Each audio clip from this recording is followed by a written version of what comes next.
Good afternoon. We are living in Novueval times, and I am Matthew Tubasine, and I'm running for president. Matt, MAT 2024. And what I wanted to talk about is air, water, and food. And the reason I want to talk about those is because we need them to survive, and you're probably thinking, well, duh. But we need them to survive, and yet the quality of all three of those is continually being degraded even as we are focused on virtually everything else, including, for example, green M&Ms not being sexy enough anymore. And I know that's a rather uh, lame and old topic, given how much has happened since then, my lord. But here we are, and here is part of the problem. Also, we are living in such extravagantly extreme times that things are changing so quickly, um, and so many aspects of everything that we deal with from day to day is changing so quickly. And I'm not talking about the normal everyday things that we have to deal with, like the landscape constantly changing, whether it's climate or human construction or whatever, but all of the cultural nonsense that is just distracting our focus and attention from the really important things in life. And of course, now we've got the midterms coming up, and everything that those will bring with them, which is not just politics as usual, which with the advent of the internet, we're no longer politics as usual anyways. And for anybody who didn't spend at least a portion of their adulthood before the internet came to be the thing that it is, uh, you're not even going to understand what it was like when almost all political debate and discourse took place basically on television, on the radio, in newspapers, and in the bar. That was mostly it. You had town halls and your friends and any meeting places that you went to talk about it on a personal level if you chose to broach that subject. But beyond that, all the public information that you got, the wider scope, it was all newspapers, radio, and television. There was no back and forth like the internet allows. So that's a whole new thing. And yeah, that's going back, 30 years now, more or less. But it's still a relatively new phenomenon in politics. But there we go. Even I'm getting distracted. Because there's so much going on and there's so many variables involved with what's going on, and so much of it is tied up with technology and how we use that, how we deal with it, how we communicate through it. Air, water, and food, all three of those are constantly being degraded. The nutritional value of food is constantly going down. And I'm sure I'm going to get all kinds of people arguing about how much better our food is than what we had to deal with, at least, for example, in the Middle Ages, if not also that since Renaissance, the Industrial Age. But the quality of the food has been going down. The variety of the food has been going down. On average, and going back far enough, the variety of food that we have available to us is diminishing. We're relying on fewer and fewer crops all the time, and regardless of what Monsanto or anybody else says they are doing or actually doing, overall the quality of our food, the nutritional value is going down. Our water is getting worse pretty much everywhere all the time. And that's a little bit of an exaggeration. Some places are seeing an improvement in water quality, but by and large, overall, it's going down, and we're seeing water shortages out west, the likes of which we have never experienced in this country anywhere for any serious amount of time. That's changing up drastically. Uh, just recently, Jackson, Mississippi, they have an infrastructure problem that they're dealing with, and none of their water is potable. And they even say if you're using it to shower, keep your mouth and your nose closed as you shower. That's how bad it is. So they're drinking nothing but bottled water, hopefully. Um, but beyond that, I mean, if you absolutely had to, you'd have to boil it and filter it, and it would probably still taste like sewage, even if it wasn't toxic anymore. It would still taste nasty. And yeah, that's where we're at, the land of the free and the home of the brave. We have corrupt water, corrupt food. The air, the quality is continually going down, and I just want to point these things out because these are going to be the things I focus on as I run for president, because all of the other nonsense, and it's not nonsense, it's actually some very important and relevant stuff for here and now, but over the long term, it will not be. Air, water, and food are going to be the things that we're going to sincerely focus on. But yeah, sure, we've got a national security dilemma, given given what our ex-president did. My God, it's just, there's so much going on. It's just so unreal compared to what it was like when I was growing up. Which, of course, you live in a large enough society. There's always going to be problems. There are always going to be haves and have-nots, and there are always going to be people who are complaining about the unfairness of it all, because everywhere you go, you're going to have that portion of society. And when things get really bad, they're going to find their voice and you're going to hear about it. Beyond that, I mean, the oppression in this country, there were civil rights protests, and of course the Vietnam War, and, there was always something going on. So, yeah, there was always some drama, and deservedly so. We should do better. But now it's just like something we have never seen before in this country, except for going into the Civil War, going into World War I, the Depression, World War II.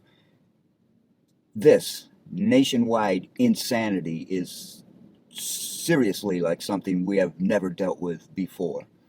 It goes beyond the fear and disappointment and confusion and chaos that may have been involved in any of the situations we have experienced before. And it is quite unnerving. But on top of that, because however this plays out, and I think there is going to be, as the MIT study states, and this is going back to 1970 something, 1972 or 3, I believe, but they ran some computer models and they found out if we practice business as usual, it's the BAU model, if we practice BAU, it's going to be widespread societal collapse around 2040. And one of the big four international accounting firms, KPMG, I'm pretty sure I got that right, looked at it recently, and this is an international accounting firm. This is not in their best interest to confirm that MIT study. That's exactly what they did. They said, yes, we're right on track. Widespread societal collapse around 2040. And on top of climate change, and if you don't believe in climate change, I hope you believe in extreme weather events, because those are happening more and more frequently. And if you're watching this, but you haven't seen that there are more extreme weather events, please just stop watching. There's something wrong with your eyes or your brain or something. But on top of more extreme weather events, the 22-year drought out west. If you don't believe that, then you don't believe numbers. Please stop watching. Um, on top of climate change, whether you believe it or not, we've got obvious political insanity. This is not how our politics are supposed to work.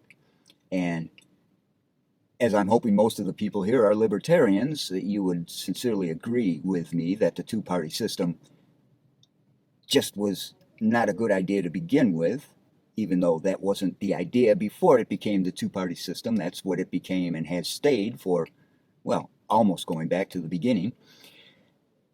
But that's where we're at.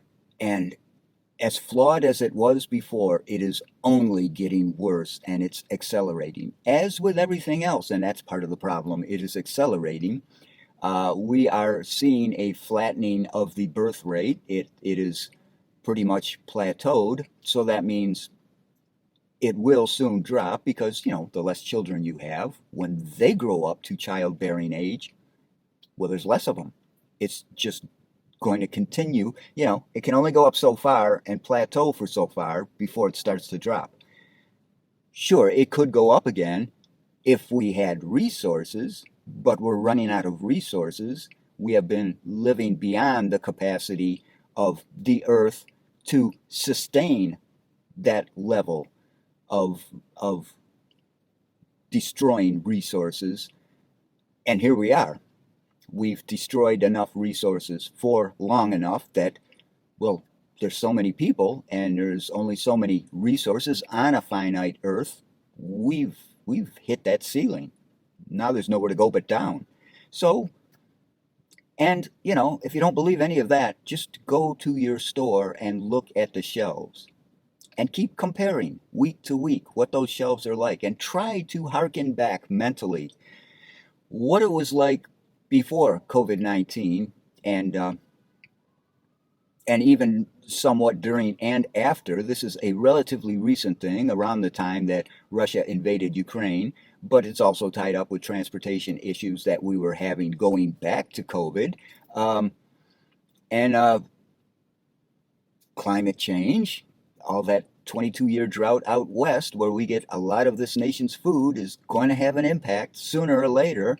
Well, here we are in later, and we're starting to see it. And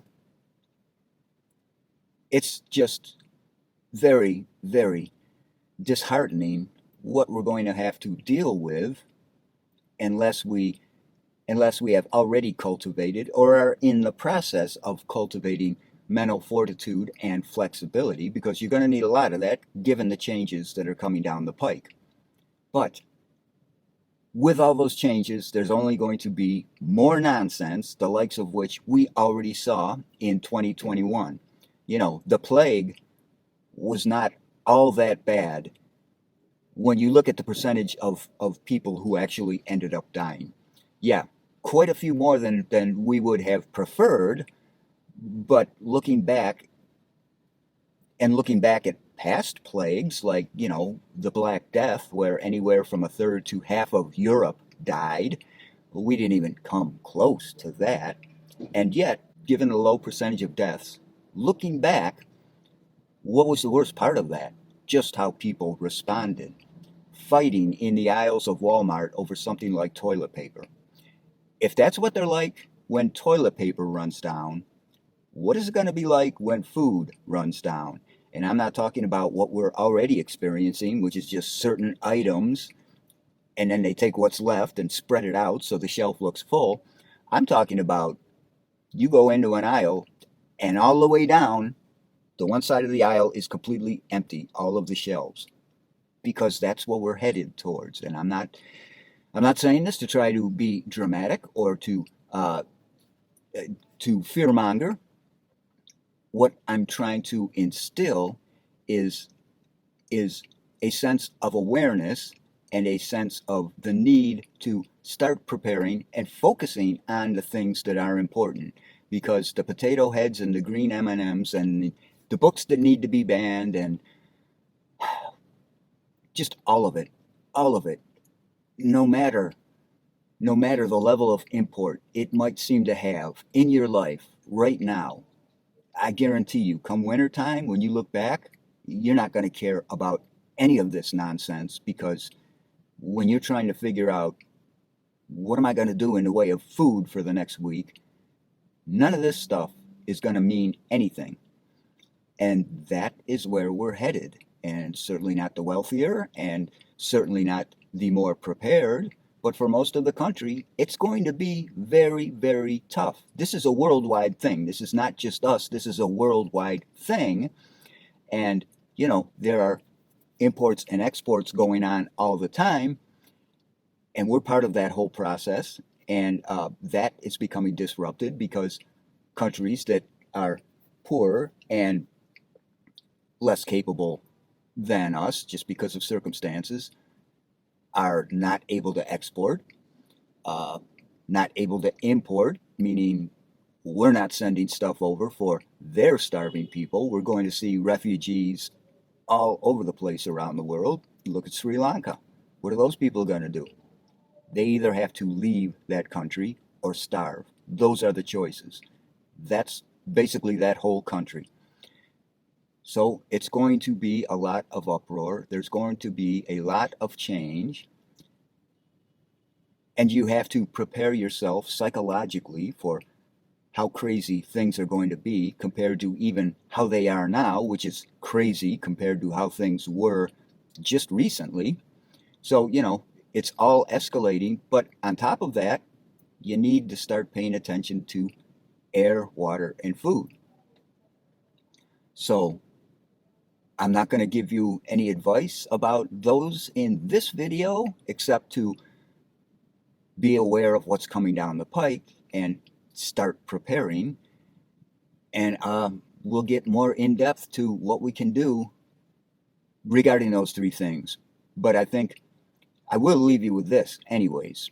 The best thing you can do to prepare, the thing that is going to make the most difference regardless of what happens in the future, is becoming part of a community. If you already have one, strengthening those ties and agreeing on what needs to be focused on and what you're going to do when things start to get stupid. If you don't have one, start to develop one. However that looks, whatever you need to do, start to do that.